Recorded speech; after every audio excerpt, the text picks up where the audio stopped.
Honesty কিংবা সততা। আসলে আমরা ছোট থেকেই শিখেছি আমাদের জীবনে সততা থাকাটা অত্যন্ত প্রয়োজন, কিংবা অনেস্টি থাকাটা অত্যন্ত প্রয়োজন। ইংলিশে খুব সুন্দর একটা কথা আছে, honesty is a precious gift in our life. সত্যিই তো, যদি সততা হয় আমাদের জীবনের মূল্যবান একটা গিফট, তাহলে তাকে নিয়ে আমরা কেন ছেলে খেলা করি?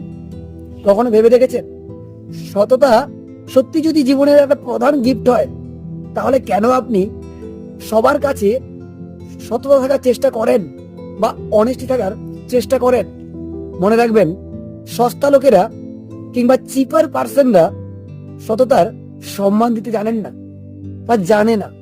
তাহলে কি করে আপনি সবার কাছে অনেস্টি আশা করেন, সততা আশা করেন? তাই তো সততার মূল্য সমাজের বুকে অনেকটা ডিক্রিজ হয়ে যায়।